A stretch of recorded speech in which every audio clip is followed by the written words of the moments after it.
সারা দেশে হাম উপসর্গে আরও ৭ জনের মৃত্যু হয়েছে। এ নিয়ে মোট মৃতের সংখ্যা ৬০০ ছাড়িয়ে গেল। অনেকেই উন্নত চিকিৎসার জন্য শিশুদের নিয়ে আসছেন ঢাকায়। হাম থেকে মুক্তি পেতে শিশুদের পুষ্টিকর খাবার এবং টিকা দিতে বলছেন তারা। ৯ মাসের ছোট্ট সাইফ, বাড়িতে তার হাসি খেলায় মেতে থাকার কথা। তার বদলে হামে আক্রান্ত হয়ে নিস্তেজ পড়ে আছে হাসপাতালের বিছানায়।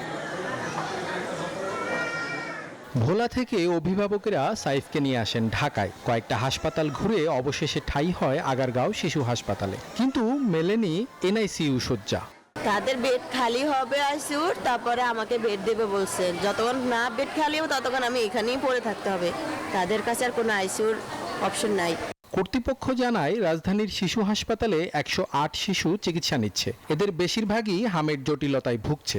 জ্বরটা যে 103-4 হয় যায়, এই জ্বরটার লগে শ্বাসকষ্ট বাইরে যায়। শ্বাসকষ্টের সমস্যা, পাতলা পায়খানা হইতেছে, তারপর জ্বর সকালে ছিল এখন নাই। 7-8 দিন হইতে মানে জ্বরটা আর কমেই না।